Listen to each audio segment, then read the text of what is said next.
يضلله فلا هادي له ونشهد أن لا إله إلا الله وحده لا شريك له ونشهد أن سيدنا ومولانا محمدا عبده ورسوله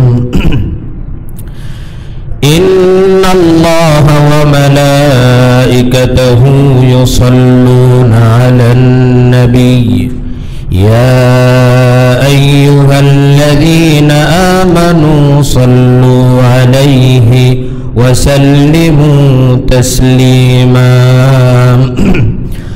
اللهم صل على محمد وعلى آل محمد كما صليت على إبراهيم وعلى آل إبراهيم إنك حميد مجيد اللهم بارك على محمد وعلى آل محمد كما باركت على إبراهيم وعلى آل إبراهيم إنك حميد مجيد الحمد لله আল্লাহ পাকের দরবারে লাখো কোটি শুকরিয়া যে আল্লাহ তাআলা রজব মাসের প্রায় শেষের দিকে বরকতপূর্ণ মাস এবং এই মাসে আমাদেরকে আল্লাহ রাব্বুল আলামিন তার হুকুম জুমা নামাজ আদায় করার লক্ষ্যে আমাদেরকে মসজিদে আগে আগে আসার তৌফিক দান করেছেন। এই জন্য সবাই মন থেকে উজাড় করে বলি আলহামদুলিল্লাহ।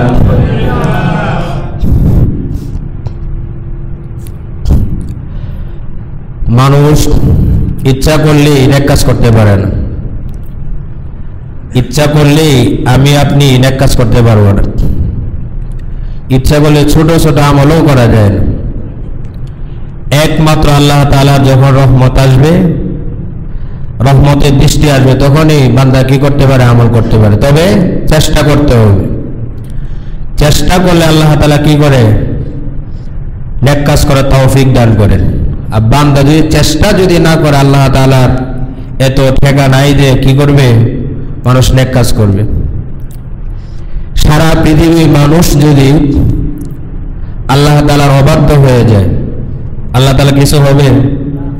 আর সারা পৃথিবীর মানুষ যদি একেবারে দেখা যায় সবাই বুজুর্গ হয়ে যায়, এরপর আল্লাহ তাআলার কিছু হবে না। মানুষ যা আমল করবে এটা কি নিজের জন্য। এই জন্য শরীরে শক্তি সামর্থ্য থাকলে ইবাদত করা যায় না।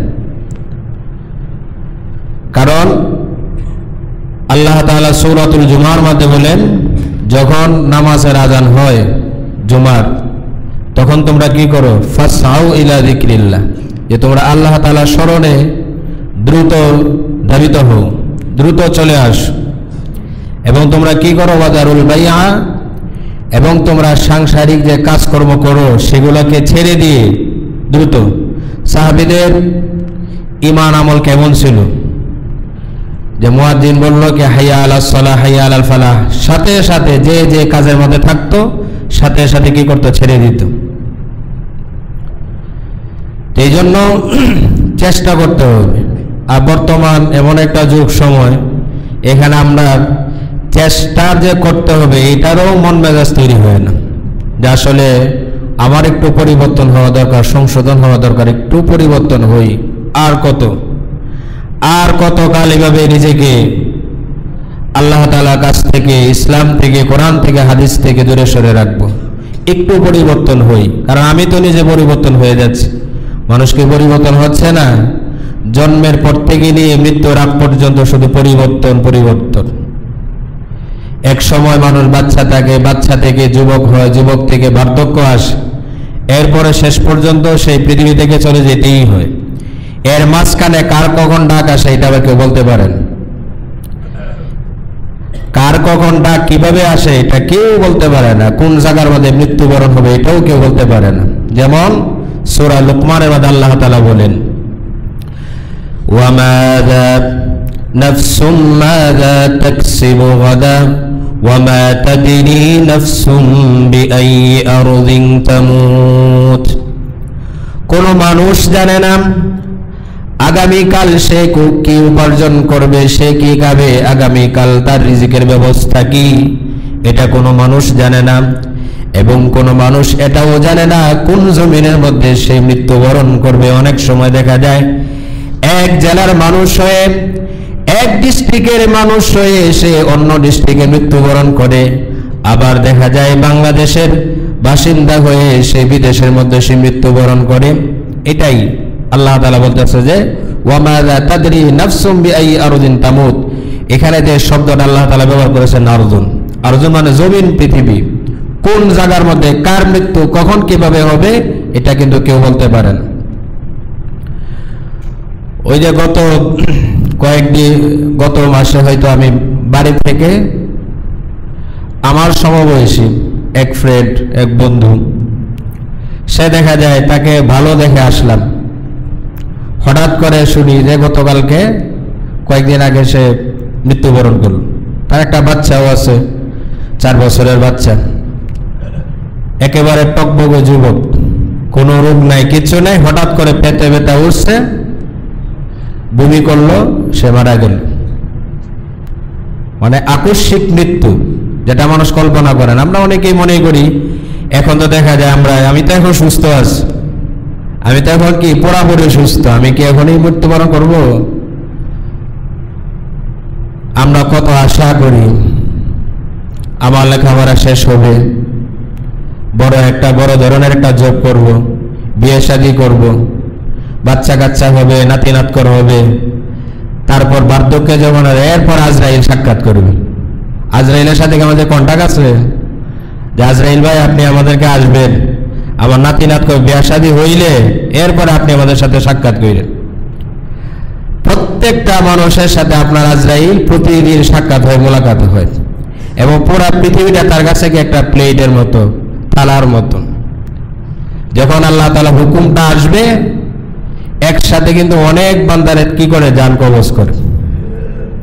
আমরা যখন খাবার খাই তখন তো অনেক ধরনের খাবার আইটেম না খাবার খাইতে পারি, এটা আমরা মনে করতে পারি না যে একসাথে এত মানুষের জান কবজ করবে, এটা কেমনে সম্ভব? এটা আল্লাহ তাআলা তাকে দায়িত্ব দিয়ে রাখছে, এটাই সম্ভব। এই জন্য জ্ঞানী ব্যক্তি তো তারাই যারা মৃত্যুর পরবর্তী জীবনের জন্য কি করে চিন্তা ফিকির করে যে আসলে আমরা থাকবো না পৃথিবীর মধ্যে, যেহেতু থাকবো না, মরতেই হবে, মরে যেতেই হবে, এই জন্য এটা চিন্তা ফিকির করে। আবার মনে মনে ভাবলাম যে মৃত্যু তো হবেই, কিন্তু আমল করলাম না, এটার কিনা কোনো পরিবর্তন না। যে মৃত্যুকে মনে করতে তখনই স্মরণ হবে যখন ভালো করে, যখন আমলের দিকে আমরা ধাবিত হব দ্রুত। এটা হচ্ছে সঠিক অর্থে মৃত্যুকে স্মরণকারী। যে মৃত্যুকে স্মরণ করলাম কিন্তু নিজেকে পরিবর্তন করতে পারলাম না, এই স্মরণের দ্বারা কি নেই, কোনো ফায়দা নেই। যে আমরা অনেকেই দেখি আমাদের রাসূলুল্লাহ সাল্লাল্লাহু আলাইহি ওয়াসাল্লাম বলতেছেন যে তোমার নাতি নাতকর হয়েছে, মনে করি এটা কি তোমার জন্য একটা মৃত্যুর একটা নোটিশ। তোমার কুচকুচে কালো চুলগুলা, দাড়িগুলা আস্তে আস্তে সাদা হয়ে যাইতেছে, মনে করে এটা তোমার জন্য মৃত্যুর একটা নোটিশ। এবং প্রত্যেকটা মানুষ যখন বিপদে পড়ে, প্রত্যেকটা বিপদে একটা মৃত্যু নোটিশ থাকে। প্রত্যেকটা রোগের সাথে, ব্যাধির সাথে, অসুস্থর সাথে কি থাকে, একটা মৃত্যু নামক নোটিশ আপনার কি থাকে, লেখা থাকে। যে আমরা যে মনে করি ওষুধ খাই, সব ওষুধ খাইলে কি ভালো হয়? কথা কয় না। অনেক সময় দেখা যায় অনেক হাজার হাজার লাখ লাখ টাকা আপনি খরচ করছেন, হয় না, হঠাৎ করে সাধারণ আপনি একটা ওষুধ খাইছেন, এটা ভালো হয়ে গেছে। কারণ এই ওষুধ যখন খায় তখনও আল্লাহ একজন ফেরেশতা পাঠায়। ফেরেশতা বলে যে হে আল্লাহ, এই বান্দা যে ওষুধ যে খাচ্ছে, এই ওষুধ খেয়ে কি তাকে কি তুমি কি ভালো করবে নাকি আগের মতনই থাকবে?